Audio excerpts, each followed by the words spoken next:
So thanks for coming, guys. Just had a few tips and tricks on how to speed up the process of grading, and Google Classroom has some pretty cool stuff that you can do with it, and it definitely has the potential to sort of expedite the process. I don't know about you guys, but grading is not exactly my favorite activity as far as teaching is concerned. So anything I can do to sort of streamline it is is good in my opinion. So the first thing I want to show you guys how to use is rubrics. So Google Classroom has rubrics right inside of them, and they're pretty nice. Let me share my screen here. All right. So they are pretty easy to set up when you are adding a new assignment. So here I'm in my classroom tab, and I'm going to go ahead and create an assignment. All right.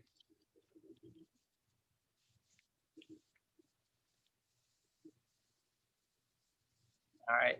And all you have to do is put a name in. Obviously at some point you probably want to put other stuff as well. But if you guys want to follow along with me, it's up to you how you want to do it. If you just want to watch, that's fine. This is all being recorded, and I'll send out a link to it at the end. So if you want to follow along, cool. If you just want to watch, and then later, if you forget how to do something, you can refer back to the video. That's fine too. All right. So once you have just a name, that's all that's actually required in order to add a rubric in. Then you'll see the little plus rubric button down here. All right, and you click that. You got a couple different options, and whoops, create rubric. You can do it manually, but that is really slow and really clunky. Um, so I try to avoid doing that whenever possible, and I'm not even going to show you how to do it. Feel free to go in there and play around with it, but there's a way better way, which is this import from sheets thing. All right, so let me share with you guys. Let me see, where did I put it?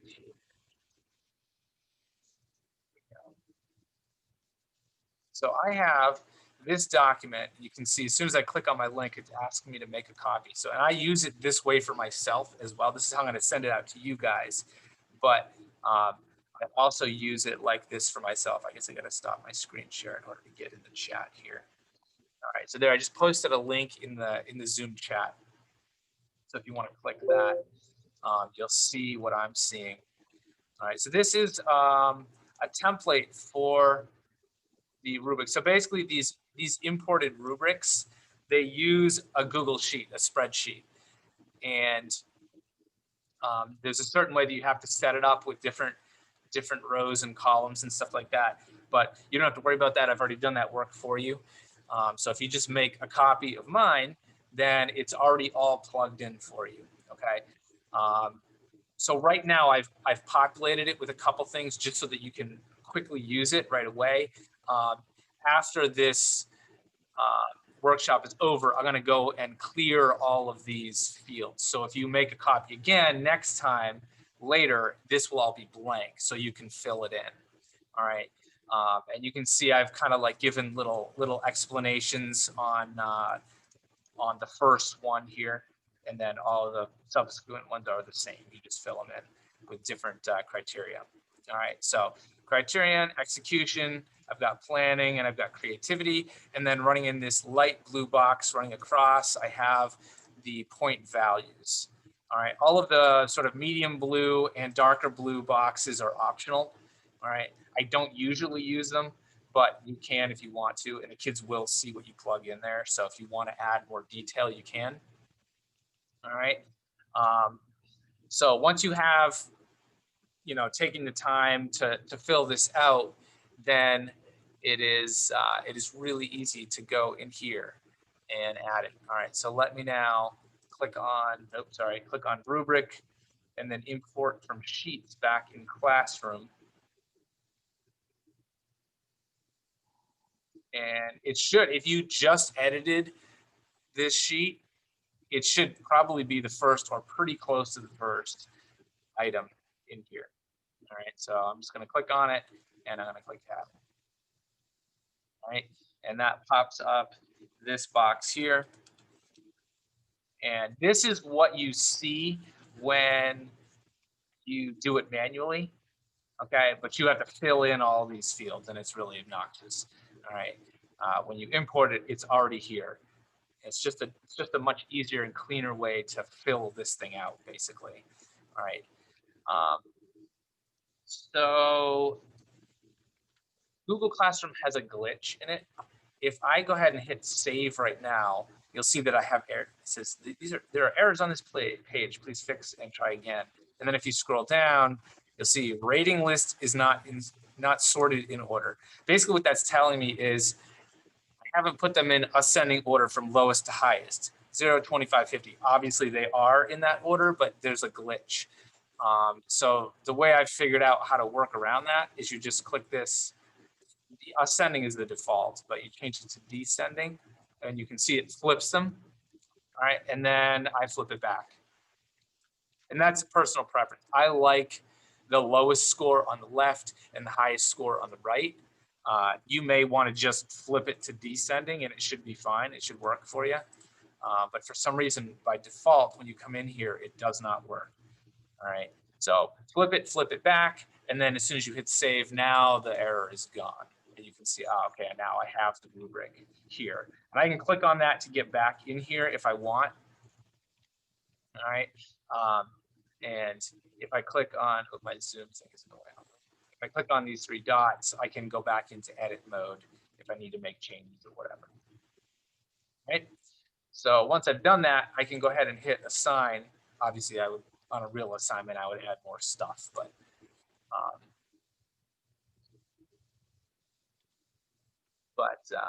just for the demo here. Right now, let me go into view assignment. I have my student here. Am I going at good speed? Do you guys need me to slow down at all, by the way?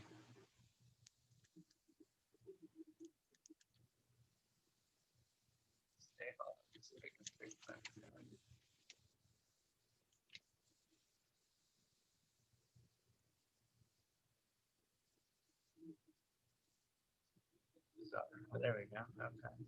My Zoom window went horizontal on me. Normally it goes vertical. All right.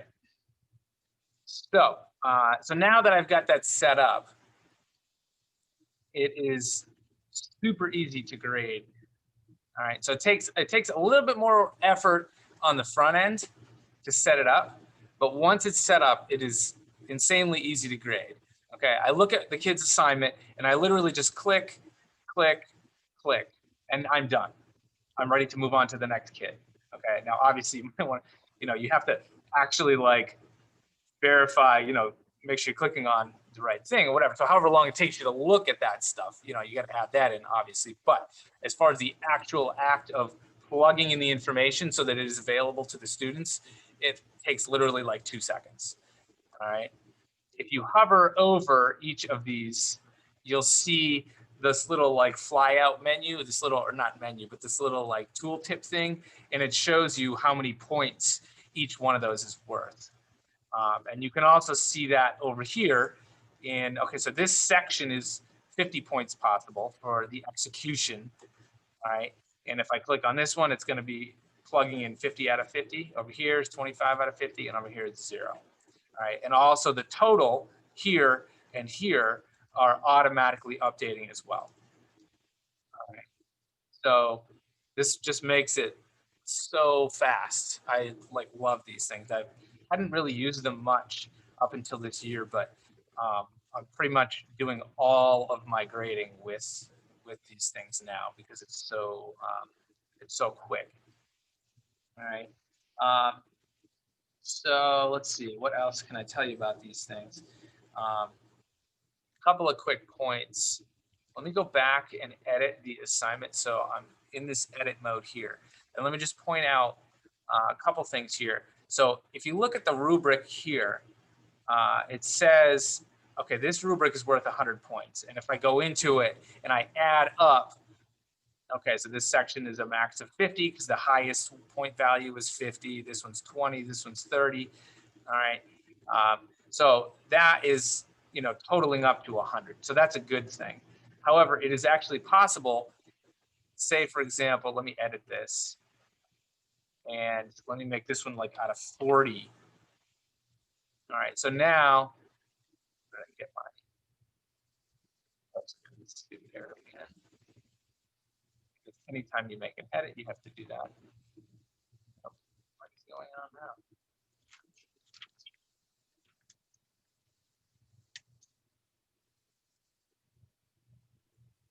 Getting no explanation. Phil, I have a question when you're done with showing us what you're showing us right now. Sure. All right. Well, I couldn't make it work. I don't know what was going on with it. But basically, you want to make sure that this point value here is the same as the point value of the assignment. All right. So say, for example, if I did 50 and then I left this one at 100, it will do the math for me. And that's fine. But it might be a little confusing to the students. So it's, I would say, good practice to make sure that these two are the same. All right, Patty, what was your question?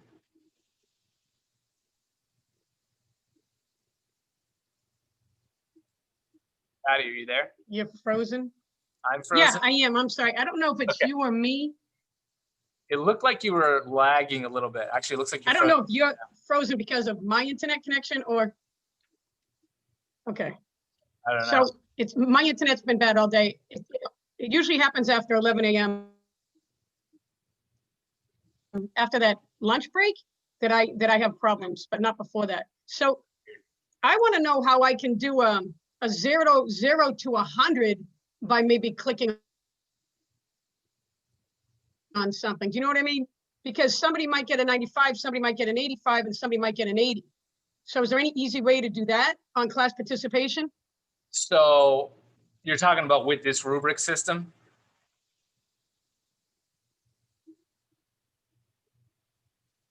Patty, are you talking about with this rubric system? Yeah, and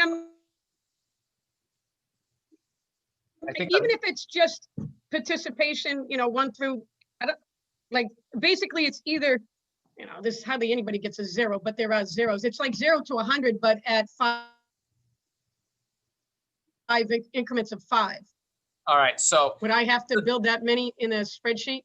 Well, here's the limitation. You can only have a max of 10 values for each of these criterion. All right, so if you're going to go 0, that's what I was wondering. Yeah, 0, which I recommend, then basically what I usually do, there's a couple of options on how you can break it up, but I usually start over on the right and then I start counting backwards like this, and yes. Oh, is that plexi for me? Yeah. Nice. It's got a plexiglass delivery. All right, so yeah, I end up working my way backwards just so I don't have to take it. And then what often happens is I run out. Okay, so I've gone every 10, but since I wanted to have that 0, well, 10 didn't make it in there.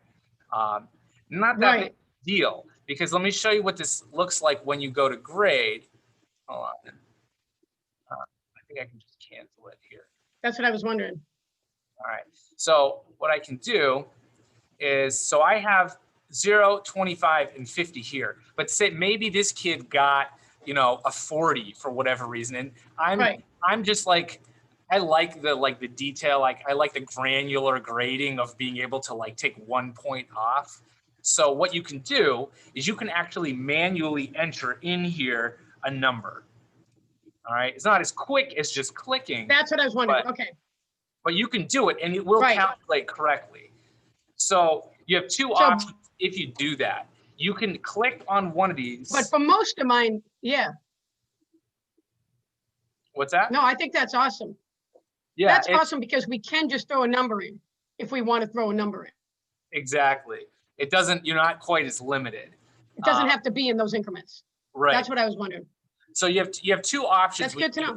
One is you cannot click on it at all, and there's no way to unclick it once you've clicked it. So it is there, but so I can't really demo this. But so the one option is I don't click on it at all, and so none of these get darkened, and then I fill in my whatever my number is here. Or the other option, which I probably would recommend, is I would click Right.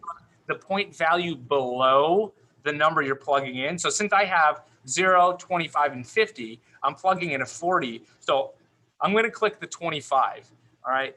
And the reason for that is if I click 50, well, now there's a discrepancy. Did I get 50 points or did I get 40 points? And so if I have to. Is there a mistake, is what you're saying? Yeah. Right. If I have to like argue this, then I'm kind of sort of. I hear you. You want it to show. Yeah. You don't want the kids to think, oh, you made a mistake. You click 50. Yeah. Right. I hear you. It looks like a mistake. I want it to look like it's in their favor, not against them, I guess is what I'm trying to get at. So, so that's. I hear you. Yeah, I totally hear you on that. All right. Now, just be aware, if I click, so I've entered 40 manually. If I click over here to change this, it resets it. All right. So I'm going to have to go back and I'm going to have to re-enter that. I do. I like that. I like that. And you can see this one here. Did I have all 10 of them on here? Yeah, I did. I had all 10 filled up. And so you can see how, you know, they get close together, but it's still manageable. But you probably wouldn't want to have 50 options in here because then it would be microscopic. No, I know. I hear you. No, I think it makes sense to me. Yeah, yeah. All right, cool. Let's see. Man, the time's going quick here. What else do I want to? I'd probably start at 50. Yeah. I'm thinking I would start at 50 and do the increments above that because rarely are kids below that. It's either zero, you know what I mean? If you're under 50, you're usually a 0. You're not usually under, you know what I mean? So that's interesting. Great. Right. And this is all about saving you time. It's like you can always enter in a 40 if you need it, but the clickable ones should be exactly. No, but you just gave me an opportunity to click a box. Right. The most common values are the ones that you should use as those numbers that you plug in. All right. Let's see. So just a quick thought on the direction. Do I want my high scores on the right or on the left?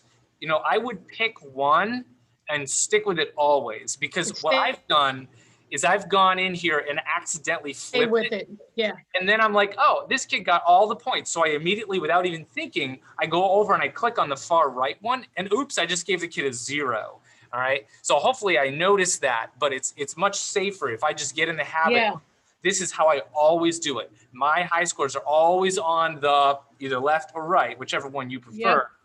And you always do it that way. So you make sure, double check it when you're setting up that rubric right after you import it.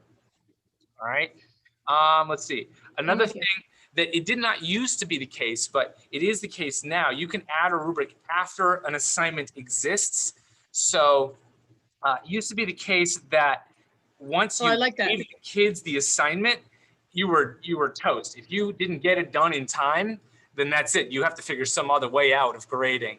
But they've changed that, which takes a lot of pressure off me because sometimes I'm like scrambling at the last minute. I'm like, ah, crap, I didn't get my rubric done, you know, but now it's no big deal. Whenever I actually go to grade it, then I can tack it on and I'm fine. All right. Great.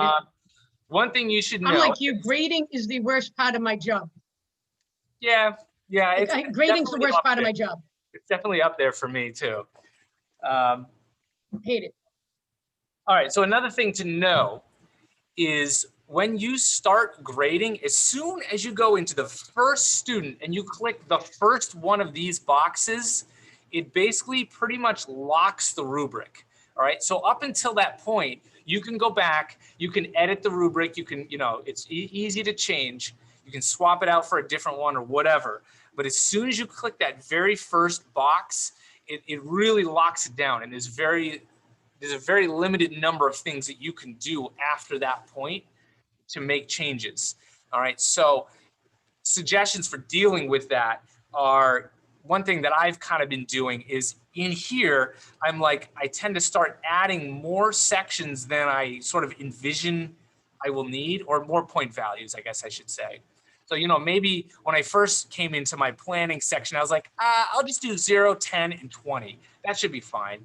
But then I'm like, maybe let me just throw in every, 5-point increments just in case. It doesn't really slow me down when I'm grading to have those in there, but it gives me that option of like, oh, actually, I didn't think about it, but a kid just did this where they're going to get most of the points, but, I'm only going to give them a 15 out of 20. I don't want to knock them down to a 10.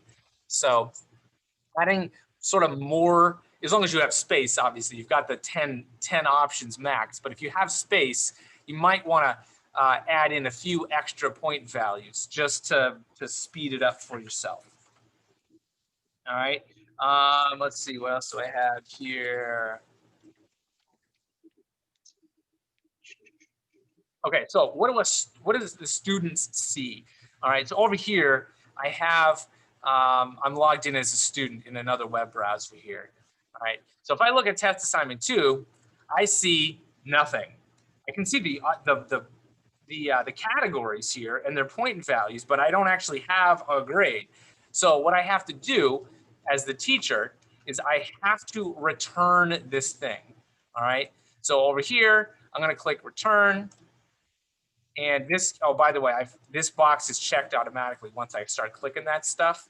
So whenever I click return here, it returns all the checked students.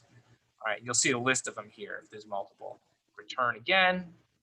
There we go, one assignment or one submission return. Now, if I flip over here and refresh,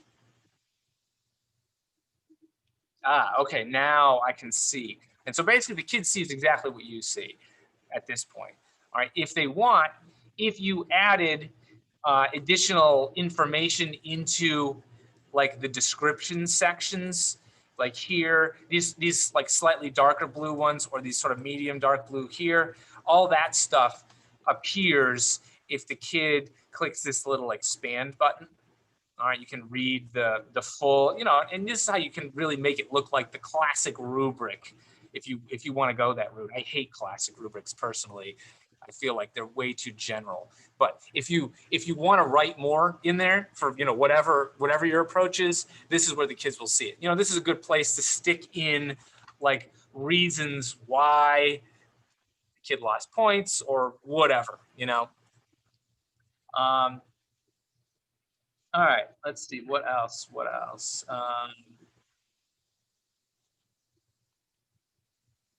If a kid, by the way, does not click the turn in button in Google Classroom, you can still grade, you can still use the rubric, you can still return a grade, you can do all that stuff. It doesn't really affect your ability to do much on the teacher end. So what I've been doing, which is, I think it's kind of nice, because usually when I create an assignment, I've given the kid something that they're filling out. Now this only applies in that case. But like I create a copy of a Google Doc for every kid, and that's where they're doing their assignment, for example, in my computer apps class. So when I do that, I can immediately see what they're doing. I can check on them, and I can grade it at any time. So even if a kid thinks that he or she is not done, I can, or maybe they just totally forgot about the assignment. They weren't quite done, so they never clicked turn in, and then they just forgot to go back. But when I'm grading, I'm going to look at every kid's assignment. And if a kid did, you know, if I'm giving 2 points out for putting your name on there, then I can at least give them that. So I'm finding that I'm getting like, I'm putting less zeros into iPads. Yeah, the grades are, you know, for these kids that haven't finished, they represent that. They're obviously low, but I'm finding that, you know, there are more, maybe it's like, maybe they got 20 points instead of 0. Well, that's better than 0, obviously. They still need to finish it, but at least they got something. So it's kind of nice. Let's see what else do I have here. Oh yeah. So my suggestion is, if you're gonna actually use these templates, which I highly recommend, that you save a copy for every single assignment. And I've been doing that. So every time I create a new rubric, you know, for a different assignment, I'm creating a copy of my sort of master template here. And for you guys to do that, you just click the link that I sent out, and I'll put it in my notes that I'll send out after. All right, just click that link, or you could do bookmark. It would be actually the best case scenario, best way to do it.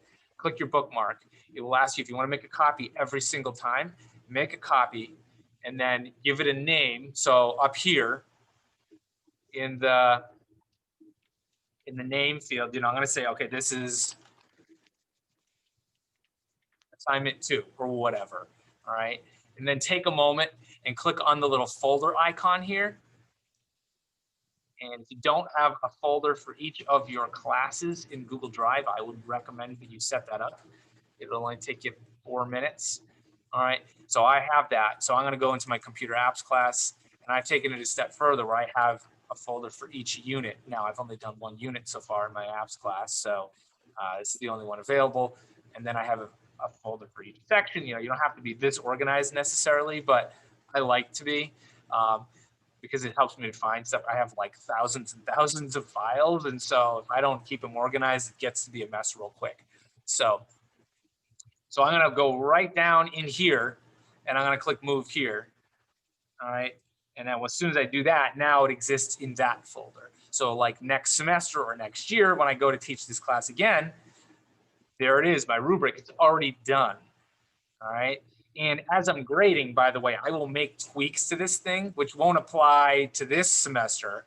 But if, you know, for next time, I'll have it already tweaked and it'll make things a bit easier for me. Okay.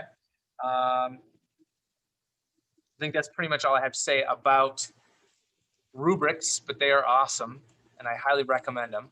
Let me show you one more thing. We've only got 2 minutes left. Let me go into a class that has more people in it.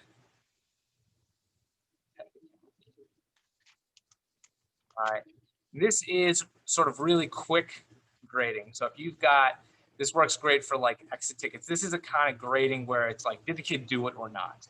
Okay, so an exit ticket or, you know, any kind of thing where it's like, whatever, did you do it or not? I don't need to like agonize over each specific point that I'm gonna give the kid, whatever. All right, so all you have to do is click on this first thing here. And for like an exit ticket, the question type. So if you go, let me show you where that is, classwork. If you click create a question right here, the kids literally just answer it right here in Google Classroom. And you'll see that little question mark right there. All right. So when I click on the first student, the kid's response is right here. Okay. So I can do this really quick. I'm going to take my hand off the mouse and I'm not going to go back to it. Anytime I can avoid switching my hand back and forth between the mouse and the keyboard, I'm going to save myself some time. So all I've done is I've clicked right over here in the point value for the first kid. Now there's no rubric on this one. Okay. This one is literally just, did you do it or not? All right. So nobody's done this, but just pretend that this kid, you know, these are students that have done these answers. And I'm like, okay, you did it. I'm going to give you points. So I'm going to hit enter my 10 and I'm going to hit the enter key and it's going to bring me down to the next kid. All right. And as I'm going to hit it again and then it activates the next kid over here. So now I'm looking at the next kid's response. All right. So I'm going to hit, okay, that kid got a 10, enter, enter. That kid got a 10, enter, enter. And you can get going really quick with this. As long as it takes you to look at the thing to verify that the kid did it, you can get this done. All right. So just a quick option for stuff like this. You guys have any questions? All right. Well, we'll call it a wrap there. I said I was going to end at 2:35, so I will. But thank you guys for coming. Like I said, I'll post I'll send out a link to my notes and it'll have a link to the video, the recording of it. So if you need to go back, if you missed something or whatever, need a reminder on it, that'll be in there. All right. Well, thanks guys for coming. I appreciate it. Thanks, Phil. Have a good one. Bye.